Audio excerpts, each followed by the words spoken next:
గజం భూమి కేవలం 5,500 రూపాయలతో 135 గజాల భూమి కేవలం 7 లక్షలు మాత్రమే. ఐటీ ఇండస్ట్రీ నెక్స్ట్ మూవ్ జరుగుతుంది. దాన్ని వెబ్ 3.0 అంటారు. వెబ్ 3.0 3.0 ఏందిరా బాబు ఈ 3.0 అంటే యాక్చువల్లీ 2.0 గురించి తెలియాలి మనకి. దానికన్నా ముందు 1.0 గురించి తెలియాలి. అసలు ఈ వర్షన్స్ ఏంటి? ఐటీ ఇండస్ట్రీ థర్డ్ వర్షన్ నడుస్తుంది 3.0. మన జాబ్స్ కానీ కంపెనీస్ కానీ ఇన్ఫ్రాస్ట్రక్చర్స్ కానీ ఏదైనా సరే ఐటీ ఇండస్ట్రీ బేస్డ్ అయ్యి ఉంది. ప్రస్తుతానికి 2.0లో ఉన్నాం. క్లయింట్ సర్వర్ ఆర్కిటెక్చర్ అంటారు ఇది. 1.0 అంటే ఏంటి? 97, 98, 2000 కన్నా ముందున్న ఐటీ ఇండస్ట్రీని వెబ్ 1.0 అంటారు. అంటే ఏంటి అంటే ఏదైనా సరే మీరు బ్రౌజ్ చేయాలనుకోండి, బ్రౌజర్ వాడి స్టాటిక్ పేజెస్ మాత్రమే వస్తాయి. స్టాటిక్ పేజెస్ అంటే మీరు ఏదైనా సబ్జెక్టు చూడగలుగుతారు, రెస్పాండ్ అవ్వలేరు. స్టాటిక్ పేజెస్ బ్రౌజ్ చేయగలుగుతారు అంతే. దానికి submit button, click button, submit button, navigations ఉంటాయి కానీ సో రెస్పాండ్ అవ్వలేరు మీరు స్క్రీన్స్తో. షేరింగ్ అలాంటివి ఉండవు అనమాట. ఆ ఐటీ ఇండస్ట్రీ నుంచి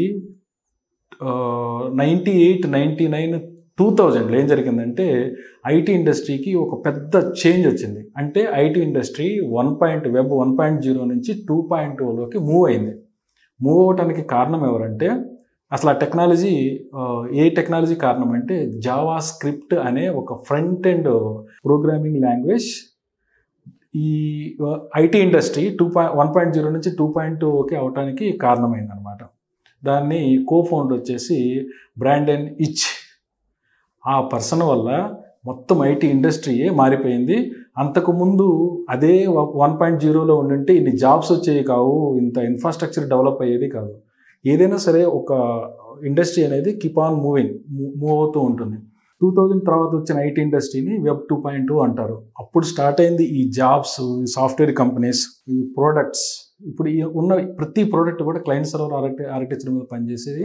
అన్నీ కూడా మీరు ఒక స్మాల్ అప్లికేషన్ క్రియేట్ చేసుకొని ఫ్రంట్ ఎండ్ కనుక బ్యూటిఫుల్గా చేసుకొని మీరు యాప్ గూగుల్ స్టోర్లోనో ప్లే స్టోర్లోనో పెట్టగలిగితే, ఐస్టోర్లోనో డౌన్లోడ్ చేసుకుంటారు, అది వాడతారు. సో అది వాడాలి అంటే it should be client server architecture. తన దగ్గర ఉన్నది క్లయింట్ అప్లికేషన్ అవుతుంది. తను ఏదైనా సబ్మిట్ చేసిన డేటా ఇచ్చిన అవన్నీ కూడా సర్వర్కి పోస్ట్ అవుతాయి. అక్కడ బిజినెస్ లాజిక్లు అన్నీ రన్ అయ్యి కావాల్సిన ఇన్ఫర్మేషన్ మీకు ఫ్రంట్ ఎండ్కి వస్తుంది. ఇది ఈ టెక్నాలజీని వాడి ఇప్పుడున్న వెబ్ 2.0 సాఫ్ట్వేర్ ఇండస్ట్రీని, ఐటీ ఇండస్ట్రీని వాడి చాలా ప్రోడక్ట్స్ వచ్చినాయి, చాలా యాప్స్ వచ్చినాయి, చాలా కంపెనీస్ ఎస్టాబ్లిష్ అయినాయి. ఫర్ ఎగ్జాంపుల్ ఓలా లాంటి ప్రోడక్ట్స్ కూడా 2.0 బేస్ చేసుకొని వచ్చింది. ఇది 1.0లో ఉంటే ఇలాంటి ఓలా, ఊబర్ లాంటి ప్రోడక్ట్స్ వచ్చేయే కాదు, రావడానికి కుదరదు, ఛాన్స్ లేదు, ఎందుకంటే టెక్నాలజీ సపోర్ట్ చేయదు. అలానే ఇప్పుడు మీరు వాడే ఫేస్బుక్ కానీ ఇప్పుడు మెటా అంటున్నారు, 3.0లో వాళ్ళు డిఫైన్ చేసిన నేమ్ అనమాట. సో మీ గూగుల్ కానీ ఇవన్నీ కూడా పెద్ద పెద్ద ఐటీ కంపెనీస్, జెయింట్స్ అంతా కూడా వెబ్ 2.0 పవర్ని యూజ్ చేసుకొని ఎస్టాబ్లిష్ అయ్యారు. కాకపోతే ద పర్సన్ ఎవరైతే వెబ్ 1.0 నుంచి 2.0కి కారణమయ్యారో జావా స్క్రిప్ట్ కోఫౌండర్ బ్రాండన్ ఇచ్ ఇప్పుడు 2.0 నుంచి 3.0లోకి ఐటీ ఇండస్ట్రీని మూవ్ చేయడానికి ఒక అప్లికేషన్ క్రియేట్ చేశారు. మీలో చాలామందికి ఆ ప్రోడక్ట్ తెలిసే ఉంటుంది, వాడుతూనే ఉండుంటారు. ఆ ప్రోడక్ట్ పేరు బ్రేవ్. బ్రేవ్ అంటే ఏంటి? Brave is the browser. Browser అంటే ఇప్పుడు మీరు వాడే క్రోమ్ కానీ, సఫారీ కానీ, మోజిల్లా కానీ ఇవన్నీ కూడా బ్రౌజర్స్ అంటారు. You can browse anything. ఇంటర్నెట్లో బ్రౌజ్ చేయాలంటే అది కావాలి మీకు. అయితే ఇవన్నీ కూడా 2.0లో ఉన్నాయి, క్లయింట్ సర్వర్ ఆర్కిటెక్చర్ మీద పనిచేస్తాయి. ఇప్పుడు నేను చెప్పిన ఈ బ్రేవ్ బ్రౌజర్ అనేది 3.0లో క్రియేట్ చేశారు. దాన్ని block chain back end technology అంటారు. ఎందుకు వాడాలి? మనం ఎందుకు వాడాలంటే ఆయన ఏం చెప్పారంటే ఇప్పుడు మీరు వాడే వెబ్ 2.0 రిలేటెడ్ బ్రౌజర్స్ అన్నీ కూడా మీ డేటాని క్యాప్చర్ చేస్తాయి. ఎందుకు చేస్తాయి?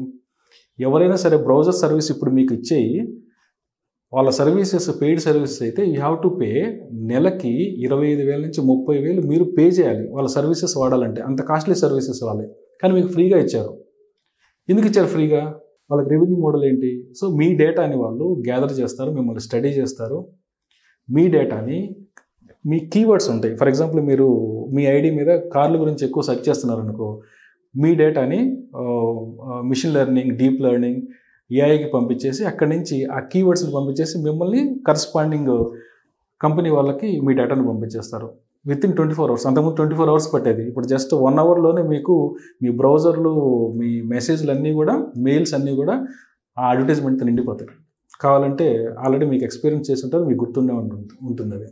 సో ఈయన ఏం చెప్పాడంటే, బ్రేవ్ బ్రౌజర్ క్రియేట్ చేసిన వ్యక్తి, అట్లా డేటా మీది మేము గ్యాదర్ చేయము, బ్రౌజర్ అనేది బ్రౌజర్ లాగానే వాడుకోండి. మరి మీకు రెవెన్యూ ఎలాగా? వీళ్ళైతే మీ డేటాని గ్యాదర్ చేశారు, మిమ్మల్ని అంటే ఒక సర్వే ప్రకారం ఏంటంటే గూగుల్కి తెలిసినంత ఇన్ఫర్మేషన్ మీ స్పౌస్కి కూడా తెలియదు అని చెప్పేసి చెప్తున్నారు. ఎంత ప్యాథెటిక్కో చూడండి ఆ ఇన్ఫర్మేషన్, రైట్? సో అలానే దీన్ని యూజ్ కేస్ కింద తీసుకొని బ్రాడన్ ఇచ్ హీ క్రియేటెడ్ బ్రేవ్ బ్రౌజర్. మరి రెవెన్యూ మోడల్ ఎలాగ? వీళ్ళైతే డేటా తీసుకుని రెవెన్యూ చేస్తున్నారు. వాళ్ళ రెవెన్యూ మోడల్ ఏమన్నారంటే, మీ డేటా మాకొద్దు, మిమ్మల్ని మేము అమ్మదలుచుకోవట్లేదు, మీరు బ్రౌజర్ని బ్రౌజర్ లాగే వాడండి.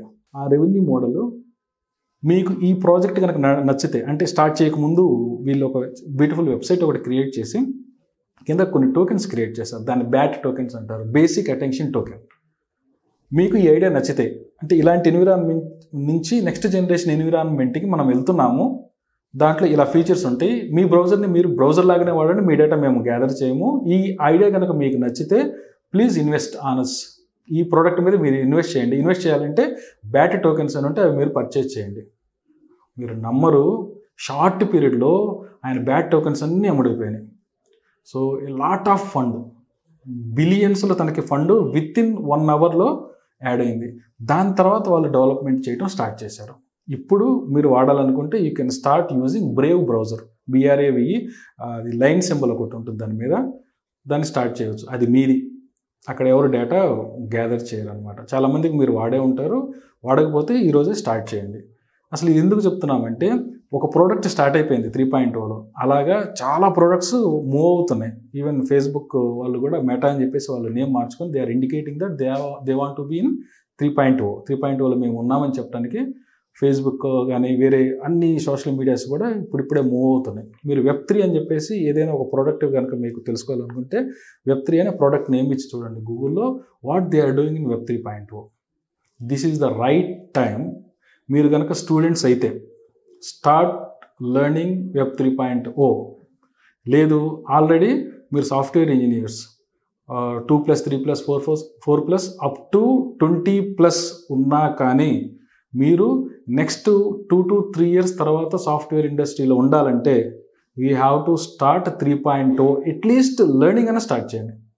లేదంటే నిర్దాక్షిణ్యంగా 2.0 ఇండస్ట్రీ మిమ్మల్ని బయటకు పుష్ చేసేస్తుంది. ఆల్రెడీ మీలో చాలామంది ఫైర్ అయి ఉన్నారు, ఫైరింగ్ లిస్ట్లో ఉన్నారు. Situation is very bad. 2.0 jobs లేవు, ఒకవేళ ఉన్నా కానీ మెయింటెనెన్సే ఉంటాయి, ఎక్కువ ప్రాజెక్టులు దాంట్లో ఉండవు. ఫర్ ఎగ్జాంపుల్ ఏదైనా కొత్త ప్రోడక్ట్ మీరు చేయాలనుకుంటే, ఒక యాప్ క్రియేట్ చేయాలనుకున్నారు, ఆల్రెడీ ఆ యాప్ ఉంది, మీరు కావాలంటే అన్ని స్టోర్స్లో కానీ గూగుల్లో కానీ సెర్చ్ చేసి చూడండి, what you are doing. Stagnate అయిపోంటారు. దాన్ని ఏమంటారంటే తెలుగులో సంతృప్త ద్రావణం అంటారు. మీకు చిన్నప్పుడు నేర్చుకునే ఉంటారు, 8th, 9th ఒక గ్లాసులో పంచదార వేసి కలుపుతూ ఉంటే ఒకనొక స్టేజ్ తర్వాత కరగదనమాట, దాన్ని స్టాగ్నేట్ స్టేట్ అంటారు. అలాంటి సిచ్యుయేషన్ ఇప్పుడు Web 2.0కి వచ్చింది, అంటే సాఫ్ట్వేర్ ఇండస్ట్రీకి వచ్చింది. నెక్స్ట్ జనరేషన్కి మూవ్ అవుతుంది. 3.0 ఫ్రెష్గా స్టార్ట్ అయింది, చాలా జాబ్స్ ఉన్నాయి. ఇప్పుడు ఆల్రెడీ మీరు ఎక్స్పీరియన్స్డ్ అయితే సేమ్ ఎక్స్పీరియన్స్ని ఇక్కడ క్లెయిమ్ చేసుకోండి. మీరు 3.0 స్టార్ట్ చేసి how to attach your previous experience with 3.0. అలా ప్రోడక్ట్స్ చాలా స్టార్ట్ అయినాయి. సో మీరు డొమైన్స్కి సంబంధించిన, అంటే ఇక్కడ ఎలా అంటే 3.0లో domain specific block chain platforms వచ్చినాయి. అంటే 3.0 డొమైన్ స్పెసిఫిక్ Web3 ప్లాట్ఫామ్స్ అంటారు దాన్ని. ఫర్ ఎగ్జాంపుల్ మీరు హెల్త్ కేర్ వెళ్ళాలనుకుంటే B3I అనే ఒక బ్లాక్ చైన్ వాడాలి. ఇది TCS B3I మీద చాలా హార్డ్ వర్క్ చేస్తుంది. అంటే Web 3.0లో మీరు గూగుల్ చేయొచ్చు TCS విత్ Web3 అని చెప్పేసి. అలాగనే కొన్ని ఫైనాన్స్ రిలేటెడ్ ప్రోడక్ట్స్ కూడా చాలా కంపెనీస్ స్టార్ట్ చేసినాయి. ఇన్ఫోసిస్ ఎక్కువ B3Iలో ఇప్పుడు స్టార్ట్ చేసింది, విప్రో స్టార్ట్ చేసింది, డెలైట్ స్టార్ట్ చేసింది. మీరు ఇవన్నీ గూగుల్ చేసి చూడొచ్చు వాట్ ఈస్ హ్యాపెనింగ్ అని చెప్పేసి. You want to stay in IT industry next 10 to 20 years. This is the right time to start Web 3.0 career. For more details, go with websites. చాలా portals ఉన్నాయి, websites ఉన్నాయి. దాంట్లో 3.0 related start చేయడానికి try చేయండి. Thank you.